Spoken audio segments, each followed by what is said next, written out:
Ano yung sinabi ko sa inyo? You can love your woman, but you can never be too in love with your woman. Tandaan mo, insecurity kills the attraction and interest. Dahil kung talagang patay na patay yan sa'yo, you will get what you want. Kaya nga mga ropa, uulitin ko, hindi nyo kailangan magpaka-sad boy. Pag galing sa relationship na hindi maganda or sa relationship na hindi talaga nag-work, of course, usually, nagpe-play safe yung mga babae. Kung totoong talagang confident ka sa sarili mo at lalaking-lalaki ang tingin mo sa sarili mo at tingin mo talaga na, mga ropa, kung ganitong bagay pa lang, iniiyak nyo na, wag na kayong mag-girlfriend. Maulan na umaga sa inyong lahat. Ba't ganun, no? Pag may bagyo, walang pasok. Pero walang ulan. Pero pag walang bagyo, ang lakas ng hangin at ang lakas ng ulan. At may pasok. Mali yata yung weather forecast natin eh. Substandard din yata yung mga gamit.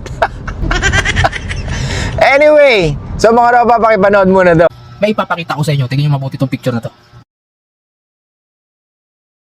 Familiar kayo sa ganong klaseng ganong klaseng mga post, di ba? Yung girlfriend, ang pinapakita is yung kapilang, tapos yung boyfriend, pinapakita kung sino yung kasama niya o yung girlfriend niya. Minsan naman, yung view na pinuntahan nila sa kung saan mang lugar yun, tapos sa boyfriend naman, kasama niya yung girlfriend niya. So mga ganong mga klaseng post, di ba? Madalas natin makita yung mga ganon. Ano lang yan eh, ganito yan.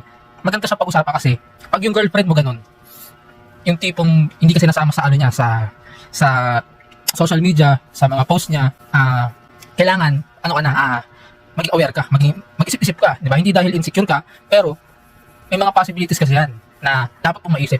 Baka hindi siya ganun ka-proud, di ba? Hindi ka na-down na, pero isa yun na dahilan kung bakit niya ginagawa. Baka hindi siya ganun ka-proud sa partner niya. Pangalawa, baka meron siyang iniingatang isa. What? Kasi baka mamaya makita, may magselos, di ba?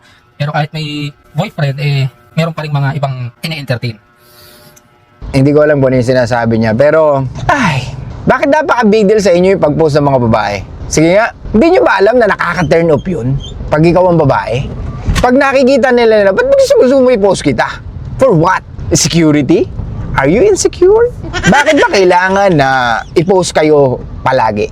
Sige nga, bakit ba nagdaramdam kayo pag hindi kayo pinopost ng babae? Anong meron? Anong issue mga ropa?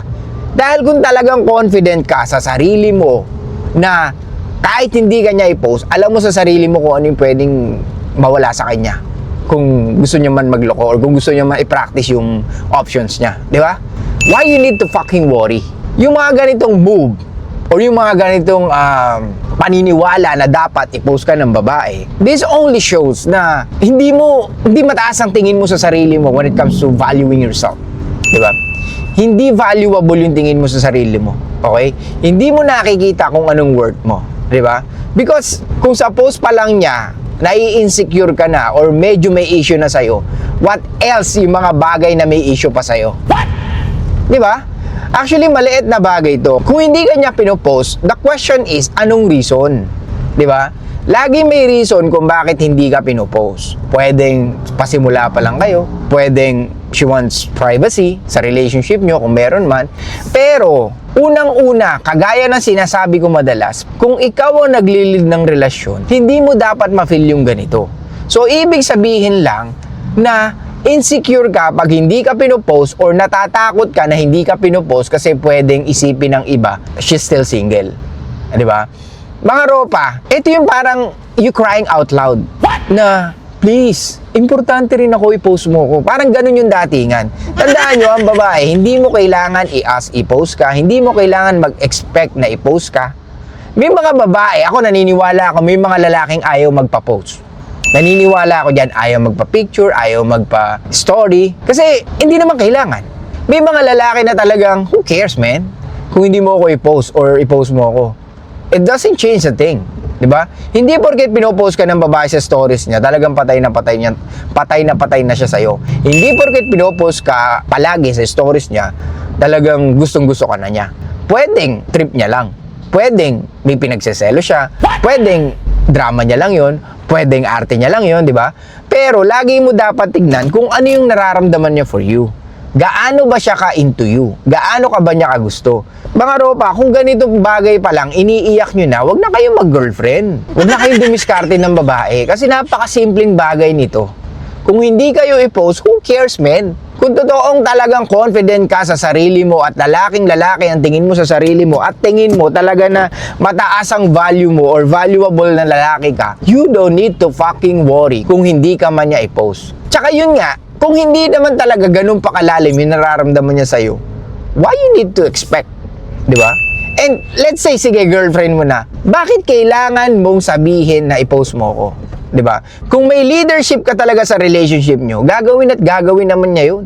Tsaka ang babae naman, kung ano-ano naman talaga pinipicturean yan, 'di ba? Lalo na sa Instagram, magugulat ka kung ano-ano yung mga pinopost nila, bag, lamesa, 'di ba? Pagkain, ano pa?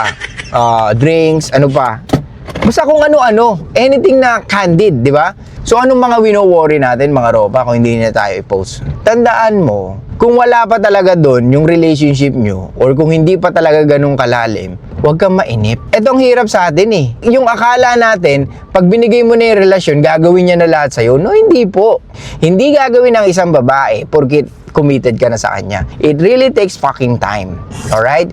Kahit na 1 year relationship kayo or 1 year dating na kayo, it doesn't mean makukuha mo na kaagad-agad yung gusto mo. There are some women na gagawin talaga sa'yo in just few months. Given yon, di ba? Ang babae, pag gustong-gusto ka, they will break the fucking rules. Pero tandaan nyo, Ropa, hindi nila i-break yung rules sa lahat ng kalalakihan. Meron laging specific na lalaki na talaga i-break nila yung rules. Di ba? Though meron silang relasyon sa inyo, pero hindi ibig sabihin nun kung ano yung ginawa niya sa ex niya, gagawin niya sa'yo. Di ba? Pwedeng yung hindi niya nagawa sa ex niya, gagawin niya sa'yo. Di ba? Pwedeng ganun. Or pwedeng yung nagawa niya sa ex niya na nagpakakop-kop siya, pwedeng mas gawin niya na mas wild pa sa'yo. Di ba? May mga ganon. Pero kadalasan, of course, pag galing sa relationship na hindi maganda or sa relationship na hindi talaga nag-work, of course, usually, nagpe-play safe yung mga babae. And eto pa, ano ba yung sinasabi ko sa inyo madalas? Women sell what? Purity.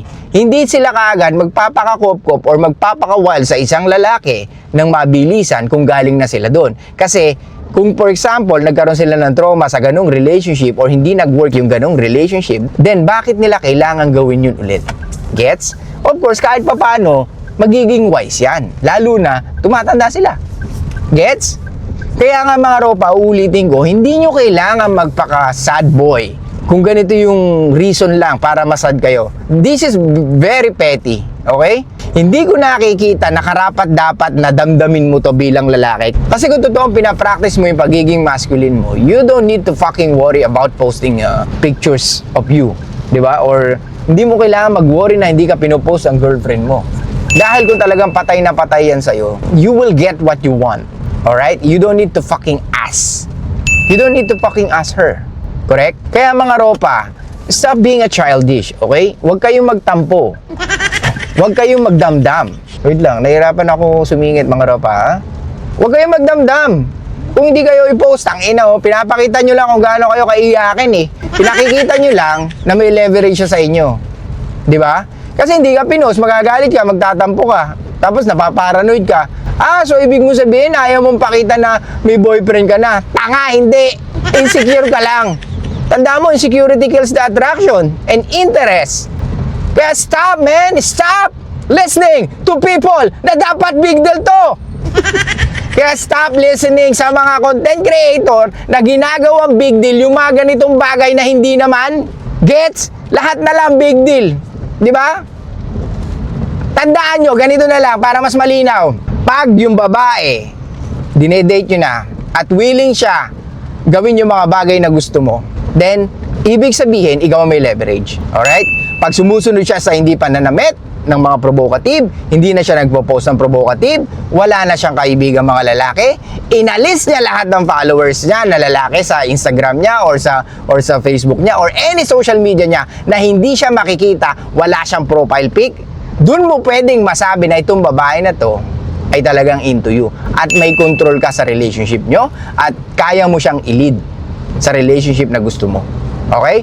Pero kung ganito lamang, huwag kang mag-worry. Dahil hindi naman agad-agad magtatransform siya sa babae na gusto mo. Di ba? Tsaka, kung hindi ka man i-post, hindi ka tapusan ng mundo. Actually, dapat mga ropa, hindi natin ko kontento eh. Kasi napaka-sad boy ng mga ganito. Hindi pasado to sa mga kababaihan, mga ropa. Wala sa standard yung mga ganito. Kumbaga sa flood control, substandard yung mga ganitong way. So yung mga ropa, wala na ako ibang masabi kundi itigil niyo yung mga ganitong kaartehan, ha? Hindi ka babae. Pag ang babae humiling na sa'yo, na i-post mo siya, ibig sabihin, pwedeng she's into you na talaga. Diba? Pero kung ikaw yung nag-iimo-imo dyan, kung ikaw yung nagdaramdam, sabihin ko sa'yo, magpakalalaki ka. Okay? Magpakalalaki. Huwag kang imutero, huwag kang iyak ng iyak, kalalaki mong tao, mahiya ka sa sarili mo. Gusto mo magkarelasyon, gusto mo nasa relationship ka, puta, pag-post lang ng videos, naiiyak ka, diba? Or naiinis ka. Ano yung sinabi ko sa inyo? You can love your woman, but you can never be too in love with your woman. Dapat sila yun kasi inaagawan mo sila ng pwesto. Ngayon, kung magagalit ka kasi hindi ka pinopost, then you acting like a girl. Diba? Then ikaw dapat ang madalas umungol. Tangina ka. Dapat ikaw yung mas maingay umungol sa kanya. Gets? At siya pagbayarin mo ng bill dahil umaarte kang babae. So mga ropa, ulitin ko, stop being a fucking sad boy. Kasi ayoko makasanayan mo yung ganyan. Kasi kahit saan ka pumuntang relationship or kahit anong relationship meron ka, tandaan nyo sa Dawa Bada, sa relationship balance, kung hindi mo ma-overcome yung mga insecurities mo o yung mga bagay na issues na meron ka, you will always have the same pattern kung paano mo dinate yung una mong girlfriend, pangalawa, pangatlo, pang-apat. So, you really need to, be aware with your insecurities and kung ano yung mga bagay na talagang nagpapa-insecure sa'yo. Okay? See, dati wala naman sa'yo yung ganitong bagay. Ngayon, na-discover mo, insecure pala ako pag hindi ako pinopost sa girlfriend ko. Because you are too invested. Okay? Kung hindi ka ganong invested at mas siya invested sa'yo, mas makikita mo, ooh, love na love niya ako. Anyway, I will just enjoy this and I will lead her to our better relationship. Ganun lang mga Roma, di ba? So yun lang guys, thank you so much. I'll see you guys next time. And bye-bye. Show love, peace out, and be fucking mysterious mga Roma. Stop being a fucking sad.